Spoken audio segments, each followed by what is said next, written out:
Now, lifeadministration.com presents the Life Administration Podcast. Here are your hosts, Leslie Loftus and Ryan Taylor.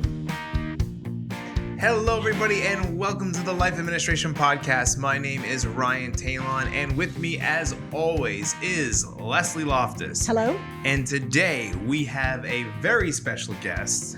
With us is Sean Williams. He's the man behind the camera and has been listening to us rant and ramble for 12 episodes. This is now episode number 13. And we're changing it up. We're changing it up. So after this, you're the host. I'm done with the hosting. I'm going to get in trouble for knocking the mic. She's hitting mics. Exactly. Can we get a new help? Is Jim? No? Okay. No.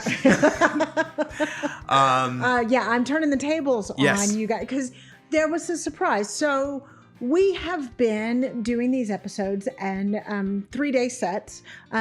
We don't have, we're not doing something on a timely topic. We don't need to wait for the news cycle or whatever. Everything we're doing is really evergreen. So we've been doing them in batches. And over the summer, specifically when my kids are at camp, so that we've been able to do them in.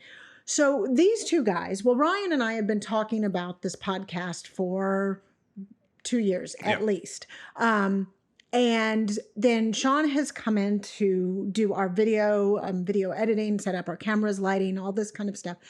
But now it's been 3 weeks of 3-day sessions that we've been doing these. You and I were talking about them a lot. We did a couple of dry runs before because we had some lighting things to test. So we did about 4 or 5 episodes that will never air before this. So you two have kind of had an intensive, we didn't really expect this, but they've had an intensive, all of a sudden, lots of life administration, lots of talking about it. Then they have about a 30-minute drive home after, and we do these if we're lucky. We have a 30-minute drive home. If you're lucky, if Houston traffic is nice to them, they have 30 minutes.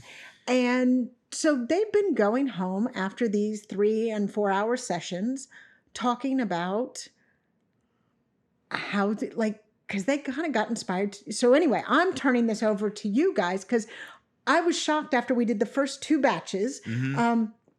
Y'all came back and were like, yeah, we've been doing this. And then this is going on and this is going on. So first of all, let's start off with Sean. How is it going? I mean, it's going well. So you guys have had... Well, do a little background first on it. Yeah, who are you? Where you come from? Exactly. How did you get so handsome? What kind of household do you have? Man and woman love each other very much. So I actually have done a lot of things. I grew up on a farm. So just being on a farm, you have to kind of know how to do a lot of different things. Right.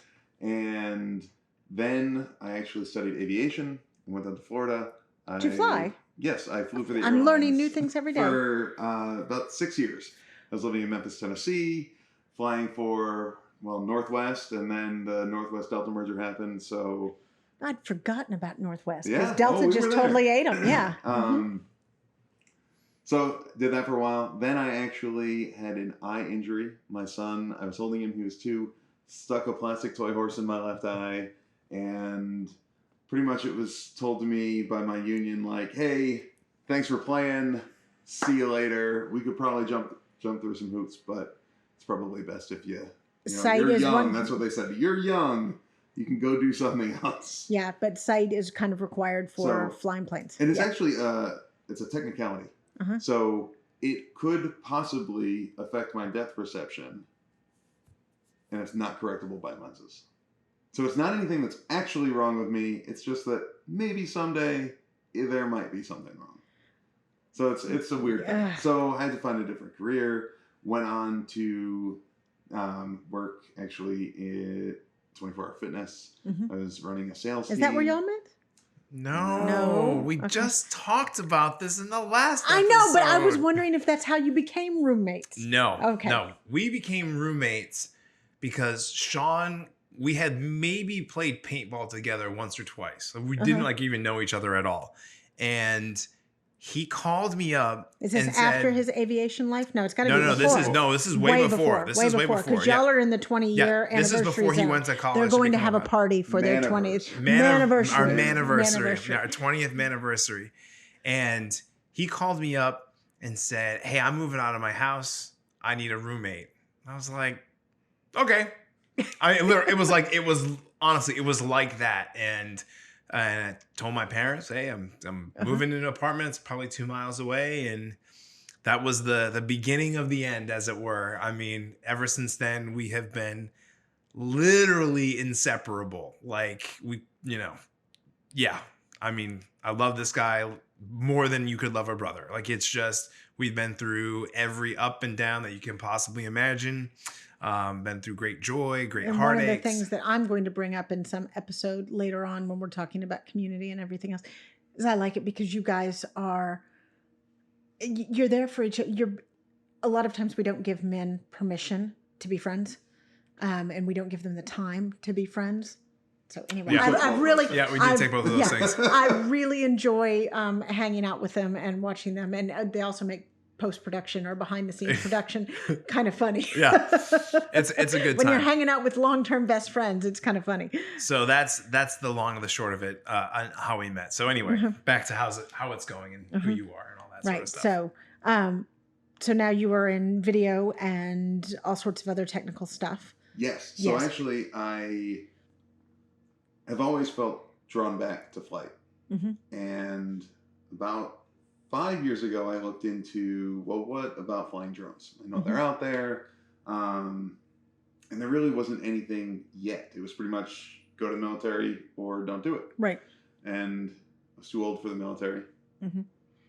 And still had that possibility. Yeah. Which would have been fine because really you're just staring at a computer screen when you're flying drones for the military. But a couple of years later, I looked again, and now, lo and behold, the FAA had kind of caught up and said, these are the things you need to do. You have to take this test. And I was like, well, I know all these answers. So I scheduled the test. I passed it. And then I became a drone pilot. And I was like, cool, I have drones. I have a license. Now what do I do? And I was like, wait, what do you mean I need to learn about like video and cameras and all this other stuff? So that's how you got into... Yeah. I did not know this. Yeah. Okay. It all started with wanting to fly again. And I couldn't actually fly. So the drone thing. And I realized, well, you need to see, the drones are all about capturing data. But they use a visual sensor for the most part. You need to understand how to maximize that quality of that data to get the best data to make them useful. And as a pilot, suddenly that's a whole bunch of information that you can use. Yeah. So that's my journey. That's how I ended up back there. I don't know how I ended up right here. Ryan.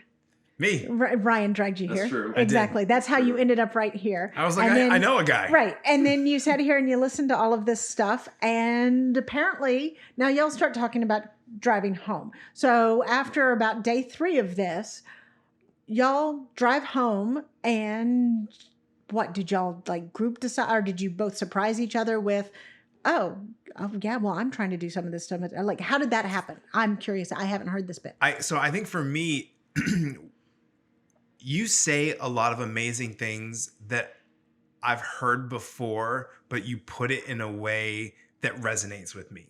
Okay. Honestly, like, I mean, and thanks. Yeah. And so, I think really the budget one, was, I think the Money 101 was episode 2, right? And that was really when our conversation kicked off was, we're not idiots. We know math, we know budgeting to a degree, but it was really just more of like these practical sort of steps that was like, okay, I probably need to do this. I probably need to do that. I need to be better with my line items. I need to be better with tracking my expenses. I need to be checking it daily, that sort of stuff. And then this idea of like putting rhythms or now cadences in place, They're right? in music, so they call it cadences, which I love. And so, excuse me, and just starting to do things in a fashion that just, as you did it, made it easier.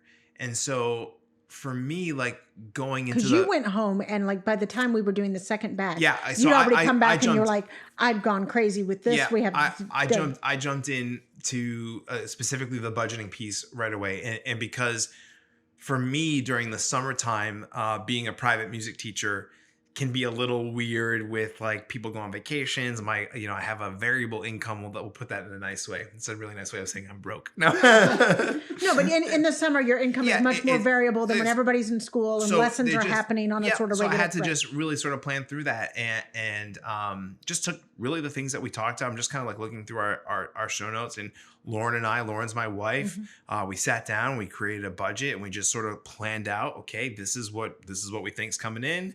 We're going to spend 20% less than that, because we couldn't necessarily do the saving and all of that sort of stuff in the summer months. We have planned it out for September, right? Because right now it's just about, we got to kind of get to the next month. And then when school starts, things will be different. And then we'll make those adjustments for the months that we missed going forward. Right. But those are all things like I would never even consider that, right? I mean, that was a strategy that we picked up from doing the podcast. Well, and I find a lot of life administration was like that. Like, it's very intuitive after you hear somebody say it. Yeah. No, like, for sure. But it's not like something that you would come up with spontaneously. And sorry, there was, he was here for music lessons one afternoon and you weren't here. And he said because you started with the budget thing too, correct, Sean? With the budget. Like, so is that the one that topic that kind of got you on? Well, oh, okay. Wow. So here's how it happened for me. Have you ever not been paying attention when you're walking and the sidewalk just kind of drops just a little bit? And you trip on a crack? Yeah. And then you look around and you're like, who saw that? Even if there's nobody there. Well, every single thing you guys are saying, it's tripping on the crack. It's like, oh yeah, I should do that. I should do that. So I feel like I'm living wrong. I'm a fairly disorganized person. He told me you said that you felt like you were doing everything right. And I'm a little worried about that, the wrong concept. Because you're not living wrong. I just don't think anybody, because when somebody told me this stuff the first time, I went through the same thing where I'm like, that makes why wasn't I doing this before? Oh my gosh, this is so, and then I could take off with it, but somebody had to say it. It's not, because you're not paying attention to the cracks on the sidewalk. No, and somebody has to say, look at the sidewalk, dude.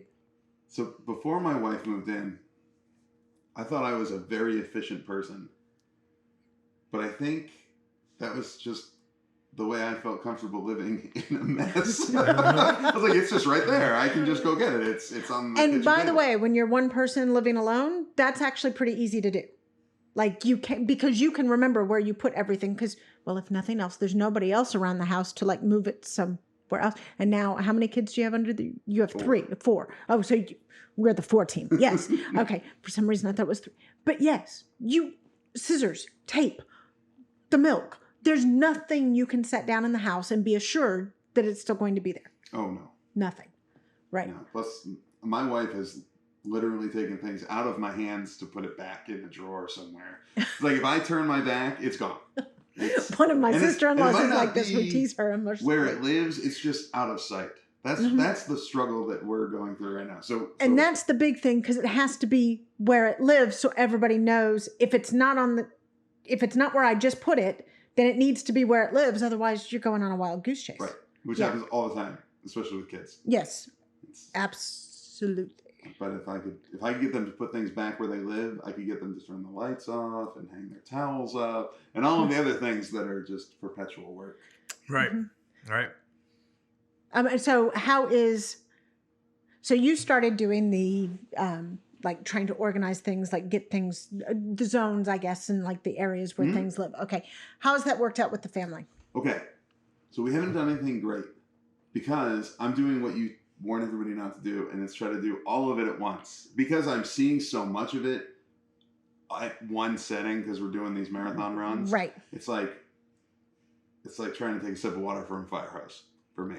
So I'm a little inundated with the facts right now. So and choosing one area to focus on. So my one focus area has been your 1, 2, and 3 step movements. The 1, 2, and 3 motion storage. So good. Yeah. So good. It's so practical, and it's like, this is what has made sense in my mind all along. Nancy Brown, the girl from the cruise ship. Thank you very much. She was the one that taught me that. Yeah. And it's I didn't so either until Nancy told me. And it's like, well, thank you, Nancy. Yeah, thank you, Nancy. Yes, I could have had a V8. You know? But it sounds like, because I think Ryan said he's gone through kind of the same thing, because he's a kind of bite it all off at once, and some intensive, and even more so than you, because we were talking about this, for weeks when we were doing basic research. So you've done a bit of trying to do it all at once. So I mean, and had a little bit of difficulty so I'm doing with that. one zone at a time. And so the first zone that my wife and I did was the kitchen, because we spend most of the way that our house is laid out, we kind of took a step back, like we talked about. Well, because you said that all of a sudden you went in and you were trying to do all of it, and then it's like, that didn't work out. Yeah. So no, because actually what happened was it caused conflict. Right. It caused not arguing, but it caused like a little. Well, and also Lauren's not here listening. So right? She's not getting all of. Yeah. She's not getting the full on the fire hose. Yeah. Right. Yeah. No, I just walk in the door. I'm like, guess what we're doing? She's like, whoa, dude, I've been with this kid all day long. Like, nah, I'm not reorganizing anything right now. Yeah. Yeah. So we've done really just one step at a time. So step one was the kitchen, because we spend most of our time in the kitchen. Just the way that my house is laid out is very sort of open, and like the living room and the kitchen is like, that's where people hang out. Like that's where you hang out. And so we decided to start there. And that's gone really good. So we put labels on things. We kind of like assign areas. We got all of Hallie's stuff into one specific area in the kitchen. You've really honed in on the zoning part, setting up activity zones and areas for where things happen, and then structuring the room around that. So perfect example is now we have arts and crafts area for Hallie, where this is where we do our arts and crafts. Before, it could have been at the kitchen table. Before, it could have been on her table. Before, it could have been on the living room table, right? So it was just which means the stuff could have been stored on the shelf, right, in the pantry, in the refrigerator, because you went to get I've done that, where you find your sunglasses in the refrigerator. Totally. Yeah, and so we kind of locked that down so we could get that organized. Then Lauren, bless her heart, she just went into we call it the Nook, which is like this closet that's really not a closet. But that's where we kind of that's where our filing is and all that sort of stuff. She went in there and just, oh, bless her heart, that does suck.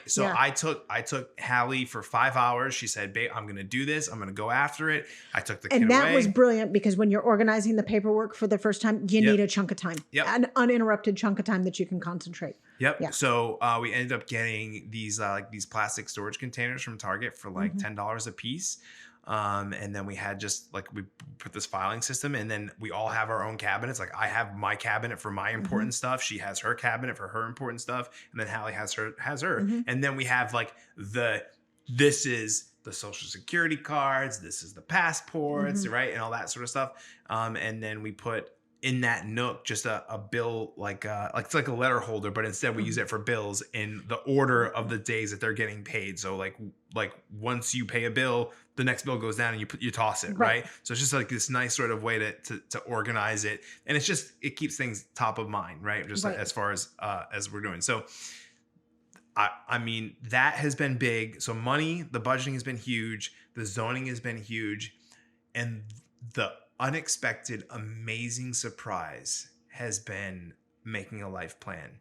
And for us, because we're a little, as Sean eloquently put it before we got on the air, I am pushing 40 away as quickly actually, as they were.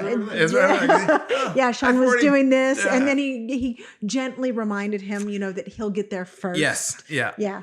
So working with best friends, it's fun. I think we were sort of, I don't want to say stuck in a lull, but it was very much about get to the next day, get to the next day, get to the next day. And we found ourselves like treading water more than anything else, instead of like, what does this life have for us now? Like, what are the next steps? And we talked about it in the planning or planning for a baby, right? That all of a sudden it was like, man, we want to have more kids. Babe, you're 35. Like, it's just the reality of the constraints of timing sometimes, right? So there was that piece, and then I love teaching music. I love it, but this isn't like my final stop. I have other things that I want to be doing, things that I'm very passionate about and that I enjoy. This being one of them. Like, this is when these days are on my calendar, I'm excited. I'm excited. And I'm excited to teach music, but this is a different sort of thing. Like this is, it's tickling a lot of things for me. Right. And so now all of a sudden it's like, okay, I want to incorporate this into my life. And I've been a worship leader at church before. And so now I'm getting like this new vision for like what I want that to look like. So, I mean, all of these things. And then laying the predicates for, okay, that's where I want to be in 5 years, which means I kind of need to do this now. I need to do that in 2 years.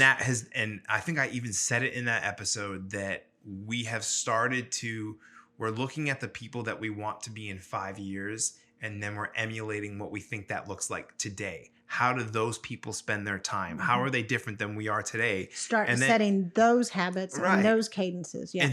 And I even showed it to you and I'll post it so everyone can see, but I showed you our schedule, our daily schedule, right? So it's like, okay, this is what happens. Boom, boom, boom. And by the way, it was a daily schedule that looked very similar to the daily schedule that I had when Patrick was 3 and Peyton was tiny. Because it was a little more detailed. Like, for instance, now our kids are older. So Sean, yours and my schedule, daily schedule, they don't need to be quite as honed. Well, first of all, because like, especially during the school year, my schedule it's highly detailed for getting the kids out the door and to school. And it's not not for the rest of the day until they get home. And then it's got to get really detailed again. But other than that, I have blocks of time. So our schedule's correct. And now, have y'all started scheduling? So we share a Google Calendar. Hey. And I wasn't very good at using it. Okay. Really, my phone wasn't very good at using it. I thought I had it set up where I could go into one app and it would sync all of my calendars, my work calendar, my other work calendar, family calendar, and then like normal just calendar. Right. But for some reason it wasn't syncing to the Google family calendar.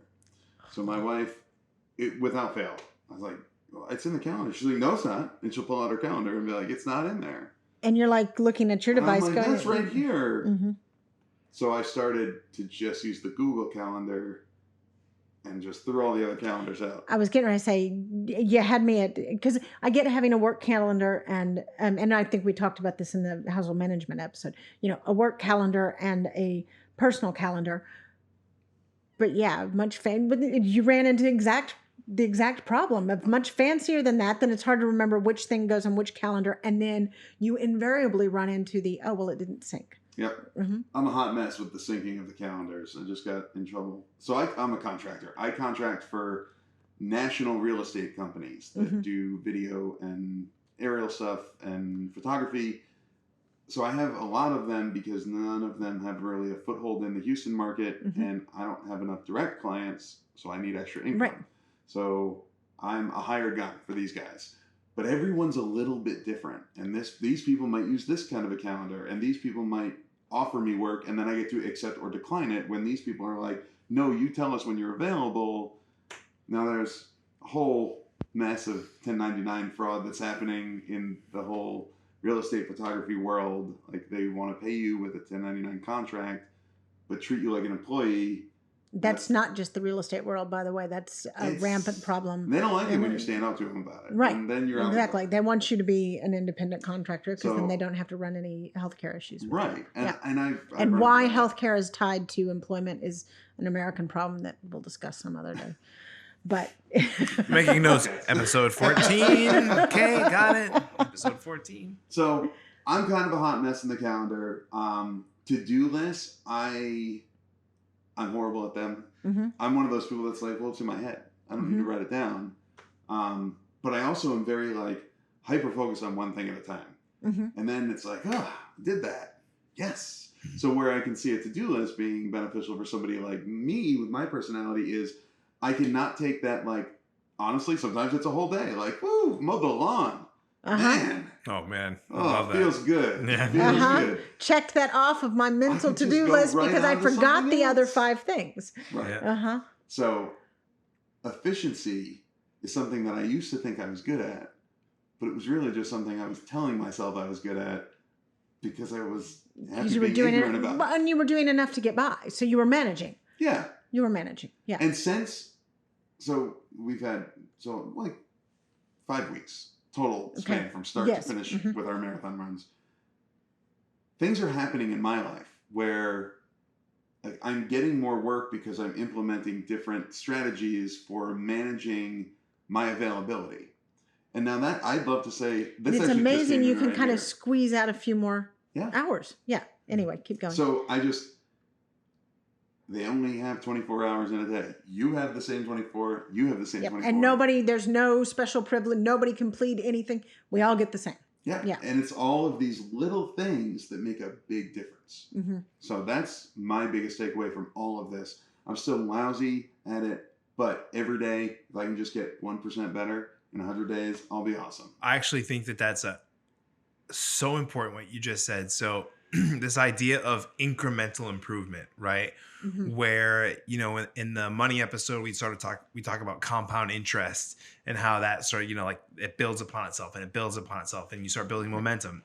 And you want it working for you, not against you. Right. And it does work the same way, like in life, Yep. And so right now you start saving these 5 minutes here, 10 minutes here, because you're getting the life administration in order. Yep. The next thing you know, 2 years later, well, you've got some real time dividends just because you're more organized. And I think the idea of there are things that we're asking people to change that make you uncomfortable. I mean, honestly, there are some things that I'm like, man, I don't know about this, whatever. I sort of think about like when it comes to like making a beautiful home, I'm like, dude, like how important is this for me? Like my wife, she's got it, mm-hmm. But I'm responsible to help create that environment that makes her feel comfortable too. Mm-hmm. Right. And so whatever that looks like. So one of the things that she put on the daily list was she wants to wipe down the counters every single day. I think it's overkill. I love you, sweetheart, but it's overkill. But it doesn't matter. Not overkill. Don't worry, Lauren. I got your back here. All right. In any case, but there is sort of the sense that when you wipe all the counters down and all the dishes are in the dishwasher, seems like that kitchen's kind of sparkling a little bit. And it's conducive to creating other elements in the home. Like you feel more at peace. You feel like you can take a breath. Mm-hmm. Because you're not looking at... The counters aren't constantly screaming because you can see them. Yeah. And they're not constly saying, I'm sticky and I need to be I'm clean. not saying like I was leaving like coffee spilled on there, right. But there's a bona fide difference. Regardless. So I something that I want to talk about in a future episode that I've implemented, and I've even alluded to it, is just like I'm finding 20 minutes a day to do things that I absolutely despise doing. But I can do anything for 20 minutes. Yep. 20 minutes is not that long. Mm-mm. But my habits are changing that now while the coffee's brewing, I'm wiping the counters down. Because otherwise I would just be staring at the coffee being like, I can't wait for the coffee to be done. Right? So whereas now you're wiping the counters down, you're making, and then lo and behold, your wife kind of had a point because it does kind of start, because that was one of the mistakes I made. It is a typical life administration organization strategy to say, make sure you have a clean kitchen and sink before you go to bed. So counters wiped down, dishes are in the dishwasher or otherwise put away, and the sink is wiped down. So that when you come down in the morning to make the cup of coffee, there's not like smelly leftover food, and you're just starting with a clean slate. I was excellent about that until we had the twins. And then life just kind of got busy. It was one of the things that fell off the wayside. And then later, as the children have gotten older, I've always told the children when they leave, I'm going to revert to my night owl ways. I'm not the early riser. My husband's the one that goes downstairs, makes the coffee, all this kind of stuff. Well, I've kind of gotten out of that, and he liked it. And so now I'm fine. Like he actually does the wipe down at the end of the day often, because he wants the clean sink and the clean. It's just a nice, because otherwise you had the pizza the night before or the spaghetti the night before, and you walk in and it smells like garlic and tomatoes. Not really stale garlic and tomatoes. Not a great smell first thing in the morning. Smells bad, man. Yeah, right. No, and besides it's unsightly, and then there's probably some bugs involved. Whatever. it's a small thing. And I like how you're doing it while something else, while either you're setting the coffee for the night before or you're brewing it, multitask. A little bit of that's not really multitasking. That's more like weaving. Yeah, it's just trying to find these moments that are wasted and being productive with them. And you can do it in 60 seconds, 2 minutes, 3 minutes, and they make a difference. And I talk a lot about finding joy in things that you do, and also in that environment, it's just easier. It's just, I don't know what it is, y'all. And if there's some kind of scientific study out there, like I'd love to hear about it, but there's something about having a nice home that is prepared and organized for the day that equips you to then personally take on the day. Well, like Sean said, just by you get a little bit more, he has more time now to do some of the chasing and some of the work that he needs to do because he's still in the stage of developing his business in particular. And just a little bit of organization has gotten him some more time during the day. And how you choose to spend it is, up to you. But a little bit of streamlining, and suddenly, you're starting to get some compound interest in time. Yep. And then really, what better thing to get compound interest in? And so then you find yourself at the end of the night, instead of doing like these nightly chores, right? Where it's like, hey, I got to make sure that the dishwasher is loaded. I got to make sure that the sink is clean. I got to make sure the bathroom, whatever. Now I'm just like sitting on the couch on Wednesday night, and I'm just talking. We're just talking for 2 hours. No TV on, no nothing. We're just hanging out and we're just chatting. And I mean, I'd love to say that, we're building the grand plan, but we're just engaging with each other. And by the way, this is something I want to bring out for the two of you too, and friendship, because sometimes you don't have to be like, that's the thing about friendship and community, and because there's also a friendship element with your spouse. Doesn't always have to be productive. You don't always have to be saying, sometimes you're just hanging out. And you can hang out because really what that's doing is you're depositing in their emotional bank account, right? Like, to me, that is a form of productivity. Like I told you, we went and had wings yesterday because we got done a little bit early. And we sat there for 2 hours and we talked about nothing but life and just hanging out and being friends, and we laughed and we cried, and it was just all the those things, are right? very important moments that we don't give ourselves enough time to have. Part of the reason because we don't seem to have the time for it. But now there was one thing that you said after, and I think you had it too, but I remember when I first learned this stuff, the same exact thing, the laundry day. Tell me your story about setting a laundry day. So before, it was just when the hamper got filled, you did the laundry. Right. Whether it was convenient or not. But now the hamper's filled and you're out of underwear. Right. You have to do the laundry. And if you listen to the show, I didn't have any socks. Right. So Ryan has a sock thing. Yeah. So I mean, that's a great point. So now it's Tuesday. Laundry day is Tuesday. Whether that means you do 3 loads, whether that means you do 1 load, but it's somebody's responsibility to take care of that. Now, we don't have the person designated just because it might be like, you know what? I feel like I worked a bunch this past week. I'm going to take Hallie to Monkey Joe's because it's Toddler Tuesday, right? So I'm going to take her this time. Okay, I was home a bunch this past week. I took her swimming 3 days in a row. Babe, you take her. Right. I'm going to do the. That's fine. That's cool. But I can tell you this. I'm not thinking about laundry Wednesday, Thursday, Friday, Saturday, Sunday, That's Monday. The one I wanted to get to.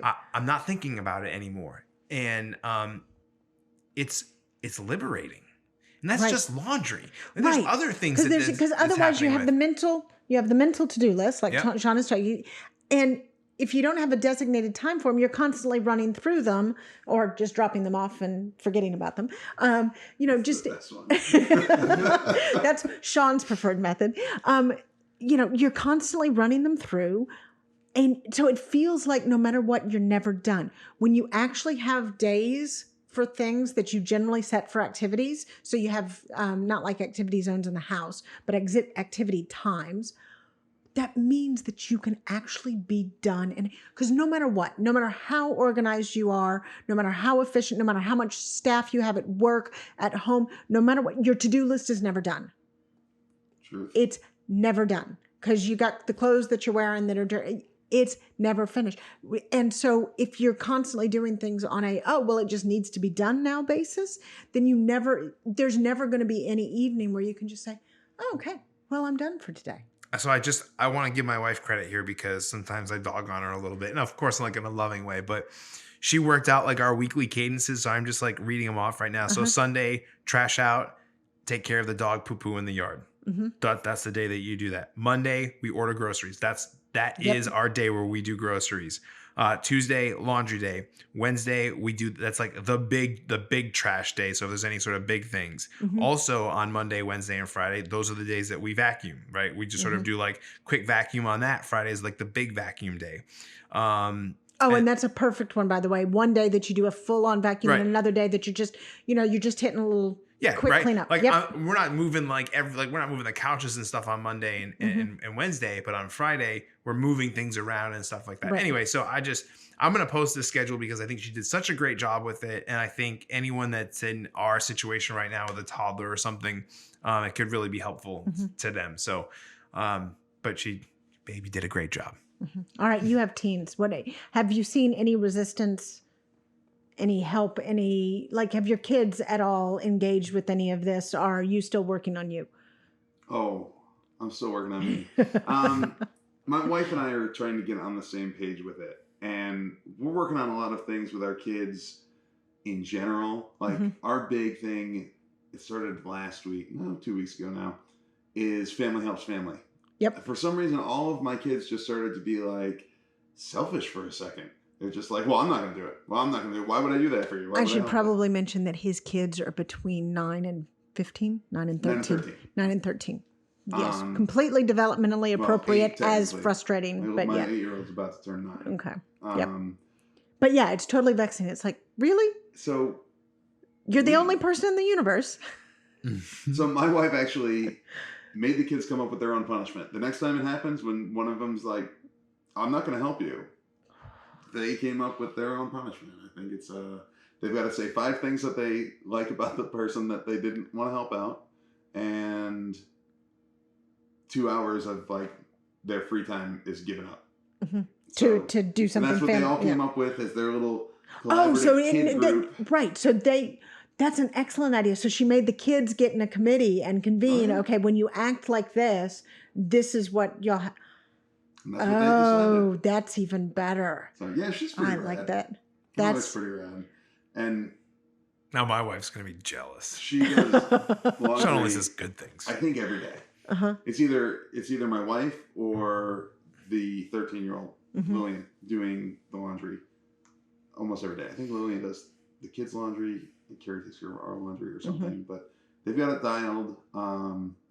My wife actually just came back from a women's church retreat called Grace-Filled Homes, and our church puts it on, and it's a lot of, there's some etiquette stuff, and they learn how to fold napkins in like little roses and things like that, and like all part of like making a beautiful home, but more on the aesthetic part. But her biggest takeaway from it, and maybe I'm putting words in her mouth. If I am, sorry, babe. But if you can do it in 5 minutes, do it. Don't say, oh, I have to do that. And they have this one-touch rule. If you touch something, only touch it once. So if you take the scissors out of the junk drawer to go cut something, go back to the junk drawer and put them back. Don't take it, cut it, put them down on the counter and walk away, which is what I will do. It's what my kids do all the time. Let's say I have a project I'm doing and I have to get these tools out for. Right. I go to my tool chest, I take out these tools, and I do the project. And then I will literally leave the tools on the garage floor for many moons. When did we build your swing set? Oh, months ago. Like 4 months ago? Yeah, that was like back in April. Sitting on my garage floor. It's like Dude. I'm physically incapable of taking that last step. I don't think I'd met you yet when y'all built his swing set. I remember because he was coming in sore, and I think I met you. No, because I met you when you came to do pictures of the house. Yep. Right. Okay, but I'd only met you once. Dude, that was months ago. That was months ago. Talk about falling on the sword. Meat pile. I'm lying to you. So normally we would have Sean in the background, like raising his hands and saying, telling like, us, "Yep." Oh, how long are we? So we're at the 40-minute mark right now, and I also would just like to take this opportunity to say, y'all thought this was going to be really short. And I know, like looking both of you in the eye right now, that we could keep going for easily another 20 minutes. Easily. So, all right. I think, Sean, we should own this pretty much every time. You know, like you and I will be like, oh, yeah, we can do this in 30 minutes. And Ryan's like, no, 40, 45. No. Minimum. Ryan has yet to be wrong. And when it comes, I'm sure I'll hear about it. But that day is a long way off. We're going to call you 40-minute old stop. 40 minutes. Stop. We're done. Stop. So, yeah, let's just put a bow on it. Okay. So for me, it's if I could say three things, it's incremental improvement. Also, don't beat yourself up. Nobody's perfect. Nope. Everyone's having struggles. Everyone's having different issues, right? Some of it might be money for somebody. It might be cleanliness for somebody else. It might be having a vision for your life. Right. Everyone is having a struggle. Nobody's perfect. But put one foot in front of the other, keep on working at it, and I promise you, after 90 days, if you're not happier, have more joy and more time, then I don't know what we're doing here, honestly, because those are the three things that I have found. Mm-hmm. So I would. You found them in like you said, it's been 5 weeks since we started doing these marathon sessions. So y'all are seeing, and better yet, y'all came to me when we were doing this. Like, so we decided to do this episode during the last batch recording, which was 2 weeks ago. Y'all saw almost instant change. Yeah. No, I mean, absolutely. And it wasn't huge change, but it was like, you could tell it was there. Noticeable. Yes. It's noticeable, and it's enough to make you want to keep going. It's enough to make you say, like, okay, this is done. This is checked. Mm-hmm. I know we're trying to wrap up, but it's self-motivating. It motivates itself to continue. Mm-hmm. When you realize, wow, I just made my budget, and now 4 weeks later, here I am, and I have money left over that I wouldn't have had last month if I didn't do this. It makes you want to figure out, well, what can I do? Well, now if I spent a little more time on it, if I did a little more of this, or then it's like, oh well, geez, maybe I can. Yeah. It's like a game. Ooh, how we like that. So, Leslie, do you want to close this out? No, I'll let you close this out. We'll switch back to our normal roles now because Ryan's got it down. Hosting chair. Yes, hosting chair. There you go. Hosting chair. Okay. So, guys, at 43 minutes, just want to say thank you so much. Definitely a different kind of episode, but one that I certainly enjoyed. And I just want to thank Sean for coming in onto the other side of the camera and saying hello. Hopefully we're going to see more of you. I know that we're going to do another check-in episode in a couple. Oh, absolutely. Yeah, we should. And this time in a couple months. Yeah, absolutely. So, episode. You sure you don't want to be host? I'm saying episode. I think maybe. Okay. Episode 13 is in the books. Leslie, where can people find you? Mostly on the website by email or comments, and I'm occasionally on Twitter at Leslie Loftus Text TX. I would ask where people can find Sean, but he doesn't actually like people. I'll be behind the camera. Yeah, right behind the camera. You know, every once in a while we'll be talking to him in an episode. And I am Ryan Talon at Ryan Talon, RyanTaillon. And that will do it for us today. Thank you so much, and we will see you guys in the next one. Peace. That's your new thing. I kind of like it. I'm feeling good about that. I'm feeling good about peace.